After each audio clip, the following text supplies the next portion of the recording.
ನಮಸ್ಕಾರ, welcome back to my YouTube channel. ಎಲ್ಲರೂ ಹೇಗಿದ್ದೀರಾ? ಐ ಹೋಪ್ ಎಲ್ಲರೂ ಚೆನ್ನಾಗಿದ್ದೀರಾ ಅಂತ ಭಾವಿಸ್ತಾ ಇದ್ದೀನಿ.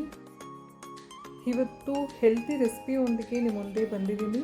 ಆ್ಯಕ್ಚುಲಿ ಇದು ವೈಟ್ ಲಾಸ್ ಮಾಡೋರಿಗೆ ತುಂಬಾ ಯೂಸ್ಫುಲ್ ಆಗುತ್ತೆ. ಹಾಗೆ ಡಯಾಬಿಟೀಸ್ ಪೇಷಂಟ್ಸ್ಗಂತೂ ರಾಮಬಾಣ ಅಂತಲೇ ಹೇಳಬಹುದು. ತುಂಬ ಉಪಯುಕ್ತ ಅವರೆಲ್ಲರಿಗೂ, ವೈಟ್ ಲಾಸ್ ಮಾಡೋರಿಗಾಗಲಿ, ಹಾಗೆ ಡಯಾಬಿಟೀಸ್ ಇರೋರಿಗಾಗಲಿ, ಹಾಗೆ ಬೆಳಗ್ಗೆ ಹೊತ್ತು ಹೆಲ್ತಿ ಫುಡ್ ಏನಾದರೂ ತಿನ್ನಬೇಕು ಅಂತ ಅನಿಸೋರಿಗೆ ಇದು ತುಂಬ ಉಪಯುಕ್ತ. ಇದನ್ನು ಬೆಳಗ್ಗೆ ಹೊತ್ತು ಬ್ರೇಕ್ಫಾಸ್ಟ್ಗಾಗಲಿ ಅಥವಾ ರಾತ್ರಿ ಹೊತ್ತು ಲೈಟಾಗಿ ಡಿನ್ನರ್ಗಾಗಲಿ ಕೂಡ ನಾವು ಮಾಡಬಹುದು. ಇದನ್ನು ಲ್ಯಾಪ್ಸಿ ರವೆ ಅಂತ ಕರೀತಾರೆ. ಗೋಧಿಯಿಂದ ಮಾಡಿರುವ ರವೆ ಇದು. ತುಂಬಾ ಹೆಲ್ತಿ ಮತ್ತು ತುಂಬಾ ಟೇಸ್ಟಿಯಾಗಿರುತ್ತೆ. ಇದು ಎಲ್ಲ ಸೂಪರ್ ಮಾರ್ಕೆಟಲ್ಲೂ ಅವೈಲೇಬಲ್ ಇರುತ್ತೆ. ಲ್ಯಾಪ್ಸಿ ರವೆ ಅಂದರೆ ಬ್ರೋಕನ್ ವೀಟ್ ಅಂತಾರಲ್ಲ, ಸೊ ಅದೇ ರೀತಿ ಇರುತ್ತೆ. ಇದು ತುಂಬಾ ಹೆಲ್ತಿ ರೆಸಿಪಿ, ಆರೋಗ್ಯಕ್ಕೆ ತುಂಬಾ ಒಳ್ಳೆಯದು. ಯಾರೆಲ್ಲ ವೈಟ್ ಲಾಸ್ ಮಾಡಬೇಕು ಅಂತ ಇದ್ದೀರಾ, ಈ ಲ್ಯಾಪ್ಸಿ ರವೆ ಬಳಸಿ. ಇದು ವೈಟ್ ಲಾಸ್ ಮಾಡೋದಕ್ಕೆ ತುಂಬಾ ಸಹಾಯ ಮಾಡುತ್ತೆ. ಯಾಕಂದರೆ ಇದರಲ್ಲಿ ಅತಿ ಕಡಿಮೆ ಕ್ಯಾಲರಿ ಇರೋದ್ರಿಂದ ವೈಟ್ ಲಾಸ್ಗೆ ತುಂಬಾ ಯೂಸ್ ಆಗುತ್ತೆ. ಹಾಗಾದರೆ ಬನ್ನಿ ಇದನ್ನು ಹೇಗೆ ಮಾಡೋದು ಅಂತ ತಿಳಿಯೋಣ. ಇದಕ್ಕೆ ನಿಮ್ಮ ಇಷ್ಟ, ನಿಮಗೆ ಯಾವ ತರಕಾರಿ ಬೇಕೋ ಆ ತರಕಾರಿ ಹಾಕ್ಕೊಳ್ಳಿ. ನಾನಿಲ್ಲಿ ಆಲೂಗಡ್ಡೆ, ಒಂದೇ ಒಂದು ಆಲೂಗಡ್ಡೆ ಹಾಗೂ ಒಂದು ಕ್ಯಾರೆಟ್, ಬೀನ್ಸ್ ತೊಗೊಂಡಿದ್ದೀನಿ. ನಿಮಗೆ ಇಷ್ಟ ಆದರೆ ಬಟಾಣಿ, ಪನ್ನೀರ್, ಈ ರೀತಿ ಡಿಫ್ರೆಂಟಾಗಿ ತರಕಾರಿ ಯೂಸ್ ಮಾಡಬಹುದು. ಹೆಚ್ಚು ತರಕಾರಿ ಬಳಸಿದಷ್ಟು ಆರೋಗ್ಯಕ್ಕೆ ತುಂಬಾ ಒಳ್ಳೆಯದು. ಇದು ವೈಟ್ ಲಾಸ್ ಮಾಡೋರೇ ತಿನ್ನಬೇಕು ಅಂತ ಏನಿಲ್ಲ, ಯಾರು ಬೇಕಾದರೂ ತಿನ್ನಬಹುದು. ರವೆ ಅಂದ ತಕ್ಷಣ ಮೂಗು ಮುರಿತಾರೆ, ಆದರೆ ನಾನು ತೋರಿಸೋ ಮೆಥಡಲ್ಲಿ ನೀವು ಒಮ್ಮೆ ಟ್ರೈ ಮಾಡಿ. ತುಂಬಾ ಟೇಸ್ಟಿಯಾಗಿರುತ್ತೆ, ತುಂಬ ಹೆಲ್ತಿ ರೆಸಿಪಿ.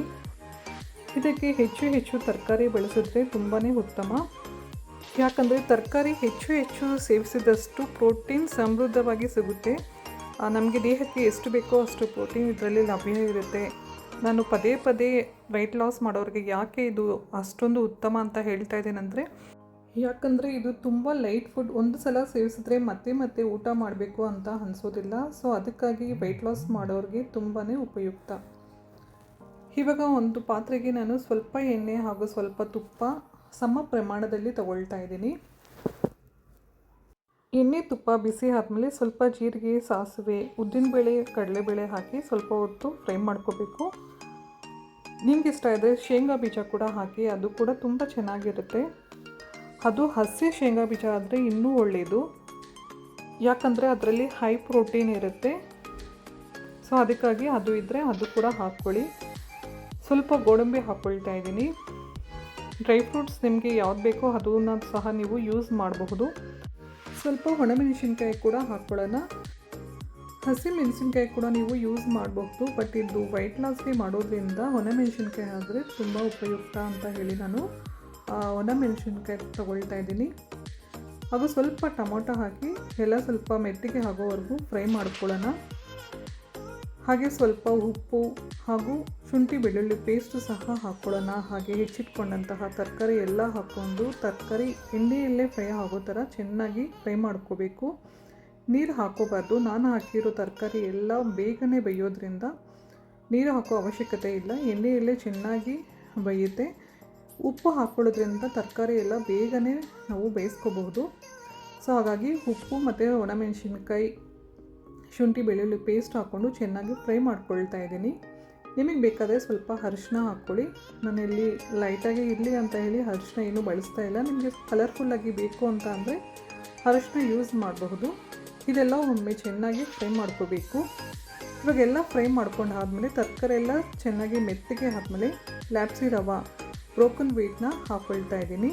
ಇದನ್ನು ಇದರಲ್ಲೇ ಚೆನ್ನಾಗಿ ಹುರ್ಕೋಬೇಕು.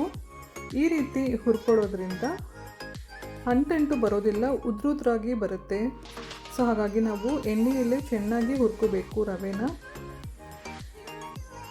ಇದು ತುಂಬ ಇಂಪಾರ್ಟೆಂಟ್ ಪ್ರೊಸೀಜರ್. ಎಷ್ಟು ಚೆನ್ನಾಗಿ ರವೆ ಹುರ್ಕೊಳ್ತೀವಿ ಅಷ್ಟು ಚೆನ್ನಾಗಿ ಬರುತ್ತೆ. ಇದು ಬೆಳಗ್ಗೆ ಹೊತ್ತು ದಿಢೀರ್ ಅಂತ ಮಾಡಬಹುದು.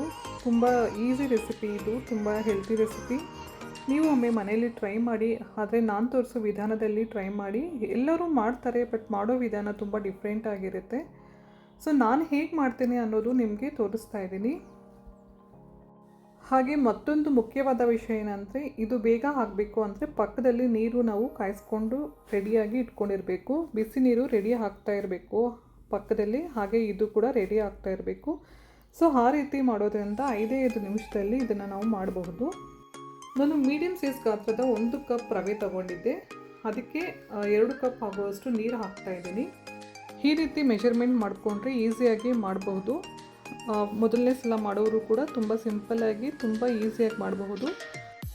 ಈಗ ಎಲ್ಲ ಒಮ್ಮೆ ಮಿಕ್ಸ್ ಮಾಡ್ಕೊಳ್ಳೋಣ. ಈ ಸಮಯದಲ್ಲಿ ಉಪ್ಪು ಖಾರ ನೋಡ್ಕೊಳ್ಳಿ, ಅಡ್ಜಸ್ಟ್ ಮಾಡ್ಕೊಳ್ಳಿ. ಏನಾದರೂ ಉಪ್ಪು ಕಡಿಮೆ ಆಗಿದ್ದರೆ ಅಡ್ಜಸ್ಟ್ ಮಾಡ್ಕೊಳ್ಳಿ, ಖಾರ ಕಡಿಮೆ ಆಗಿದ್ದರೆ ಅದನ್ನು ಸಹ ಅಡ್ಜಸ್ಟ್ ಮಾಡ್ಕೊಳ್ಳಿ. ಇವಾಗ ಎಲ್ಲ ಒಮ್ಮೆ ಮಿಕ್ಸ್ ಮಾಡ್ಕೊಳ್ಳೋಣ. ಈ ರೀತಿ ಕುದಿ ಬರಬೇಕಾದ್ರೆ ಮೀಡಿಯಮ್ ಫ್ಲೇಮಲ್ಲಿ ಇಟ್ಬಿಟ್ಟು ಲಿಡ್ ಕ್ಲೋಸ್ ಮಾಡಿ ಒಂದು 2 ನಿಮಿಷ ಬೇಯಿಸ್ಕೊಳ್ಳೋಣ.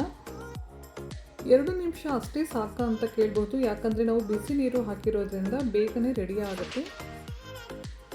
ಇದಕ್ಕೆ ನೀವು ಪನ್ನೀರ್ ಇದ್ದರೆ ಈ ಸಮಯದಲ್ಲಿ ಪನ್ನೀರ್ ಕೂಡ ಹಾಕೋಬಹುದು. ತುಂಬಾ ಟೇಸ್ಟಿಯಾಗಿರುತ್ತೆ. ಹೈ ಪ್ರೋಟೀನ್, ನಮಗೆ ದೇಹಕ್ಕೆ ಬೇಕಾಗುವ ಎಲ್ಲ ಪ್ರೋಟೀನ್ ಕೂಡ ಸಿಗುತ್ತೆ. ಸೊ ನನ್ನ ಹತ್ರ ಇರಲಿಲ್ಲ, ಸೊ ಹಾಗಾಗಿ ನಾನು ಅದನ್ನು ಸ್ಕಿಪ್ ಮಾಡಿದೆ. ಇಷ್ಟೇ ನೋಡಿ.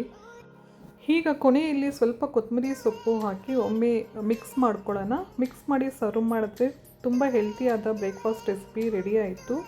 ಲ್ಯಾಪ್ಸಿ ರವಾ ಅಥವಾ ಬ್ರೋಕನ್ ವೀಟ್ ಅನ್ನು ಬಳಸಿ ತಯಾರಿಸಲ್ಪಟ್ಟಿರುವ ಆರೋಗ್ಯಕರ ಹಾಗೂ ರುಚಿಕರವಾದ ಒಂದು ಹೆಲ್ತಿ ಬ್ರೇಕ್ಫಾಸ್ಟ್ ಇದು. ಇಷ್ಟೆಲ್ಲ ಬೆನಿಫಿಟ್ ಇರುವ ಈ ರೆಸಿಪಿಯನ್ನು ಮಿಸ್ ಮಾಡಬೇಡಿ. ಖಂಡಿತ ಮನೆಯಲ್ಲಿ ಟ್ರೈ ಮಾಡಿ ಹೇಗೆ ಬಂದಿದೆ ಅಂತ ಕಮೆಂಟ್ ಮೂಲಕ ತಿಳಿಸಿ. ಇದು ಮಾಡೋದು ಕೂಡ ತುಂಬ ಸುಲಭ, ಹಾಗೆ ಇದಕ್ಕೆ ಬೇಕಾಗಿರುವ ಸಮಯ ಕೂಡ ಅತಿ ಕಡಿಮೆ, ಜಸ್ಟ್ 5 ಮಿನಿಟ್ಸ್ ಅಷ್ಟೇ ಇದಕ್ಕೆ ಬೇಕಾಗಿರುವ ಸಮಯ. ನಮ್ಮ ಕುಟುಂಬದ ಆರೋಗ್ಯ ನಮ್ಮ ಅಡುಗೆ ಮನೆಯಲ್ಲಿ ಅಡಗಿರುತ್ತೆ. ಸೊ ಅಡುಗೆನ ಪ್ರೀತಿಯಿಂದ ಮಾಡಿ, ಸಿಂಪಲ್ಲಾಗಿ ಮಾಡೋ ಅಡುಗೆ ಕೂಡ ಸೂಪರ್ ಆಗಿರುತ್ತೆ.